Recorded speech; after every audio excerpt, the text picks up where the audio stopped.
자, 어, 어제 3장 앞부분에서는 사람을 찾아오시는 하나님에 대해서 우리가 보았습니다. 어, 거기에 이어서 오늘 본문은 그 찾아오신 하나님께서 어떤 내용으로 인간을 대하시는가라는 내용입니다. 한마디로 말하면 하나님은 죄인을 그대로 두지 않고 죄에 대해서는 하나님께서 언급하시지만 옷을 지어 입히시는 하나님으로 오늘 본문을 이야기합니다. 분명 하나님은 죄를 가볍게 넘기지 않으십니다. 오늘 본문은 뱀, 여자, 그리고 남자에게 임한 하나님의 심판 선언으로 말씀을 시작합니다. 하나님은 죄를 명확하게 다루십니다.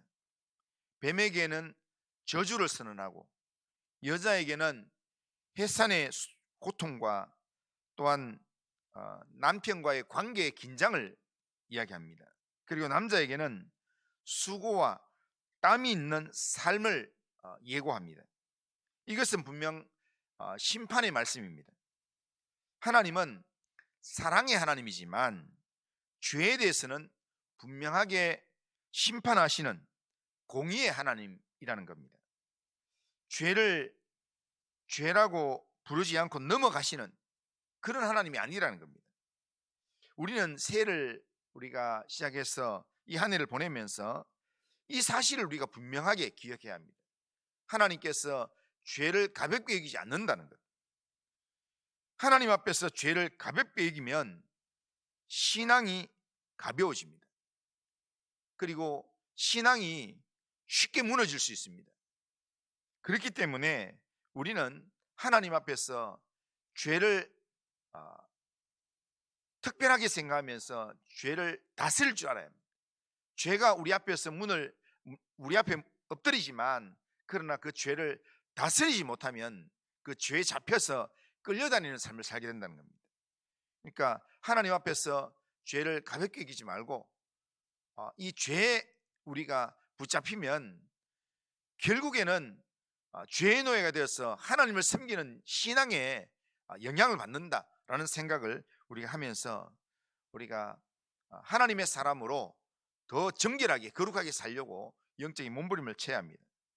그런데 오늘 본문에서 중요한 것은 뭐냐면 죄에 대해서 하나님 심판하시는데 하나님의 심판은 심판으로만 끝나지 않는다라는 겁니다. 심판의 말씀 한가운데서 하나님은 은혜의 빛을 말씀하신다라는 겁니다.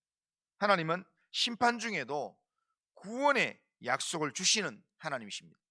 자, 15절은 성경 전체를 꿰뚫는 아주 중요한 그런 말씀입니다. 15절은 하나님이 범죄를 아담과 하와에게 넘어지게 만들었던 이 범죄를 하게 했던 뱀에 대한 하나님의 심판 이야기인데, 그런데 이 심판 이야기 속에 구원의 이야기가 들어있습니다. 15절 우리 같이 한번 읽어보겠습니다. 시작. 내가 너로 여자와 원수가 되게 하고 내 후손도 여자의 후손과 원수가 되게 하리니 여자의 후손은 내 머리를 상하게 할 것이요 너는 그의 발꿈치를 상하게 할 것이니라 하시고. 아멘. 이 말씀은 죄로 무너진 인간에게 주신 첫 번째 복음, 예수의 오심에 대한 이야기를 하고 있습니다. 여기에 여자의 후손 이렇게 되어 있는데 여기에 여자의 후손은 단수로 되어 있습니다. 그러니까 바로 여자의 후손으로 이 땅에 태어날 한 사람, 구원자 한 사람, 바로 예수 그리스도, 그분이 너와 원수가 되고 너의 머리를 상하게 할 거다 라고 하는 그런 예언의 말씀입니다. 인간의 실패보다 하나님의 구원 계획이 주어져 있음을 이야기하고 있습니다. 하나님은 인간의 타락을 보시고 계획을 수정하셔서 이렇게 하는 게 아니라 하나님은 이미 회복의 길을 준비하시고 지금 말씀하신다는 겁니다.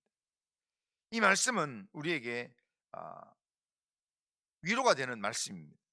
우리의 연약함, 반복되는 우리의 실패에도 불구하고 하나님은 우리의 연약함과 이 실패에 대한 징계나 심판만 이야기하시는 게 아니라 하나님은 징계와 심판 안에서 여전히 하나님은 구원의 이야기를 담고 이야기하신다라는 겁니다.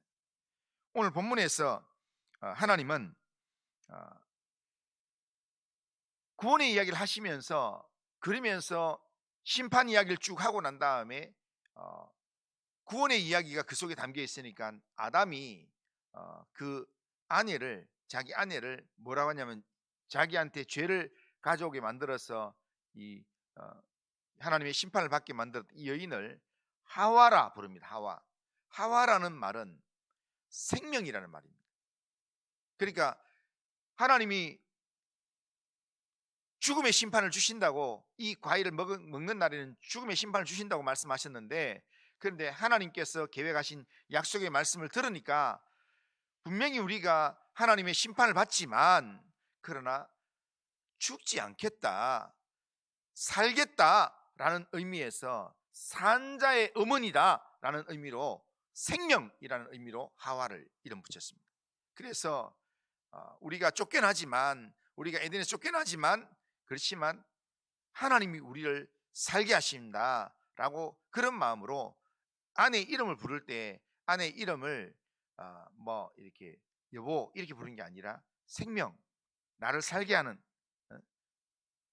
하나님의 은혜, 이런 이름으로 이름을 붙였다는 겁니다. 그런 이 아담이 하와의 이름을 그렇게 붙이는 그런 하나님의 이 구원을 바라보는 그런 아담의 모습을 보시고 하나님께서 범죄한 아담과 하와의 수치를 가리기 위해서 친히 옷을 지어 입히십니다. 21절을 보면 여호와 하나님이 아담과 그의 아내를 위하여 가죽옷을 지어 입히시니라, 그렇게 말씀합니다. 아담과 하와는 자기들이 수치가 보이면서, 죄가 드러나는 것을 보면서 무화과 나무 잎으로 자신의 수치를 가리고 있었습니다.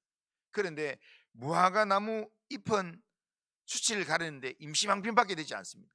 잎은 조금만 지나면 금방 말라서 찢어지고 이렇게 되는 겁니다. 그래서 인간의 노력으로는 죄의 부끄러움을 절대로 완전하게 가릴 수가 없습니다.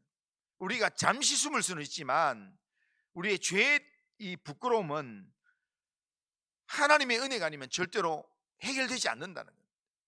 그래서 내가 이렇게 숨겨졌는 것 같지만 조금만 지나면 또 스물스물 올라오게 되는 게 이게 죄의 부끄러움이고 죄의 이 영향력이라는 겁니다. 그런데 하나님께서 이 하나님에 대한 믿음의 고백을 하는 아담을 위해서 그들의 이 옷을 벗기고 친히 가죽옷을 지어 입히신다는 겁니다. 가죽옷이라는 거는, 여기에 가죽옷이라는 거는 가죽옷이 되려고 하면 짐승이 하나 죽어야 합니다. 그러니까 희생 제물이 하나 있어야 된다는 겁니다. 희생 제물이 있어서 짐승이 하나 죽고 그 짐승의 가죽이 결국 옷이 된다는 겁니다. 피 흘림이 있어야 되고 그 희생이 있어야 된다는 겁니다. 그 희생으로 인간의 수치가 가려지도록 하나님께서 하셨다는 겁니다. 그런데 이것은 이 창세기 3장에서 나중에 예수님을 통해서 우리의 이 수치가 가려지는 이 모습을 염두에 두고 말씀하시는 겁니다. 그러니까 예수님이 십자가에서 피 흘려 주심으로 말미암아, 예수님이 죽으심으로 말미암아 인간의 죄가 가리워지고 인간의 죄가 용서받는 그런 수치가 가려지는 그런 은혜를 지금 미리 예표해서 말씀하시는 내용입니다. 그래서 구약에서 죄지은 사람에게 하나님께서 아담에게 이 가죽옷을 지어 입히고, 그리고 구약에서 이 죄를 용서받게 하기 위해서 짐승을 잡아서 그 짐승으로 이렇게 하나님 앞에서 제단에 피를 뿌림으로써 그렇게 용서를 이야기하고, 그리고 신약에 와서 예수님이 십자가에 달려 죽으심으로 말미암아 신약에서는 어떻게 이야기하는가 하면 옷 입으라 하는데 무슨 옷을 입으라 하느냐면 예수로 옷 입으라고 이야기합니다. 그러니까 옛사람의 옷을 벗어버리고 새 옷을 입으라, 새 사람의 옷을 입으라 하는데, 그런데 새 옷을 입으라 하는 그 내용 속에 바울이 이야기하는 내용은 예수로 옷을 입으라고 이야기합니다.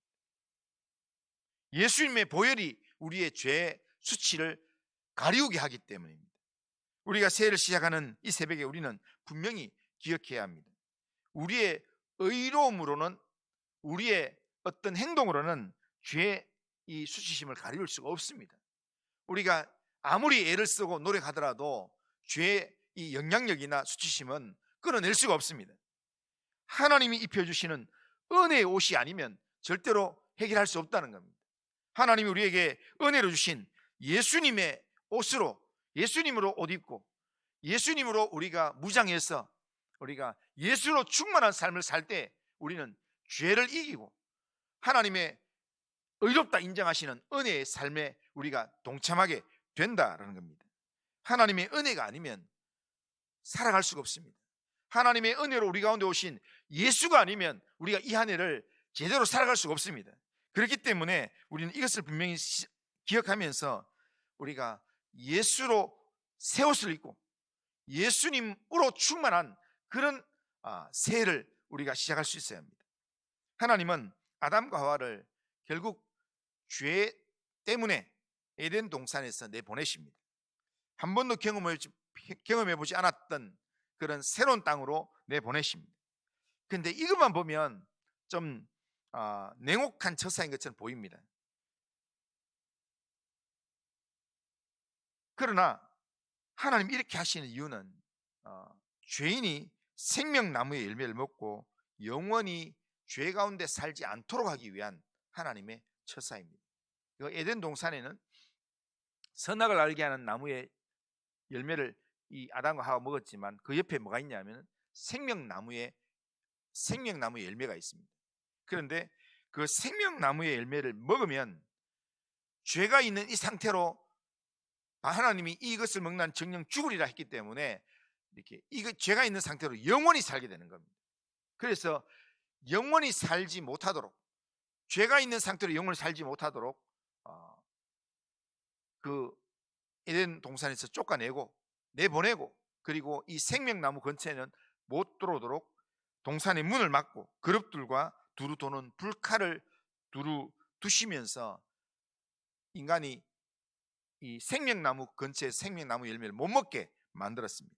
이거는 뭐냐면 하나님이 결국에는 이 죄인으로 영원히 살지 않도록 은혜의 울타리를 쳐주시는 겁니다.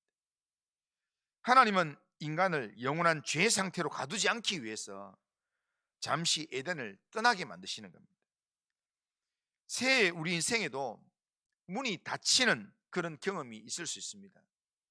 뭔가 이렇게 더 좋은 것이 생명나무가 있는데, 그런데 그것이 차단되는 그런 부분이 있을 수 있습니다. 그러나 우리가 꼭 기억해야 될 것은 하나님이 문을 닫으실 때는, 하나님이 믿음의 사람을 위해서 문을 닫으실 때는 우리를 처벌하기 위해서 문을 닫으시는 게 아니라 우리를 보호하기 위해서, 더 나은 길로 인도하기 위해서 은혜로 그렇게 일하시는 하나님 일하심이라는 겁니다.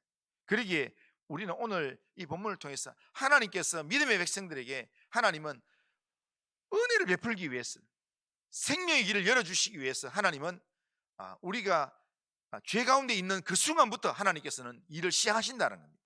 그러기에 죄를 하나님은 가볍게 여기지 아니하시고 죄를 다루시지만, 그러나 죄를 다루시는 중에도 하나님은 결코 은혜를 거두지 않는다라는 사실을 우리가 기억하면서, 그러면서 하나님께서 우리에게 믿음의 고백을 하기만 하면 하나님께서 우리에게 이 가죽옷을 지어 입혀서, 그래서 하나님이 주시는 이런 죄에 대한 수치심을 거두게끔, 감추게끔 하나님께서 우리에게 은혜의 방편을 허락하신다라는 겁니다. 그러기에 이 새벽을 우리가 보내면서 우리가 꼭 붙들어야 될 내용이 있다면, 우리는 내 옷이 아니라 하나님이 은혜로 우리에게 주신 옷을 입기를 원합니다. 하나님, 이 새해 하나님이 지어주시는 은혜로, 하나님이 지어주시는 은혜의 옷으로 이 한 해를 살기를 원합니다. 그렇게 기도해야 합니다. 그 은혜의 옷인 하나님 예수님으로 옷 입게 해주시옵소서. 오늘 한 해를 살아가면서 예수님으로 옷 입게 하시고 예수로 충만한 삶을 살게 해 주시옵소서. 그래서 정말 주님 때문에 내가 웃기도 하고, 주님 때문에 마음의 기쁨이기도 하고, 주님 때문에 때로는 내가 뭔가 결심하기도 하고 하는 그런 삶을 이 안에 살아갈 수 있도록 하나님 은혜를 베풀어 주옵소서. 때로는 하나님께서 내게 막으시는 그런 경계가 있더라도 이 경계가 나를 죽이기 위한, 나를 괴롭게 하기 위한 그런 경계가 아니라 결국에는 나를 보호하고 나를 살리기 위한 하나님의 인도하심이라 믿고, 하나님 예수님으로 생각하고 예수님으로 옷 입고 예수님으로 충만한 이 한 해를 살아서 정말 예수님 때문에 간증거리가 있는 이 한 해를 살게 하여 주옵소서. 그렇게 기도하면서 이 한 해를 시작하는 우리 모든 성도님들 다 되시기를 주님의 이름으로 축원합니다.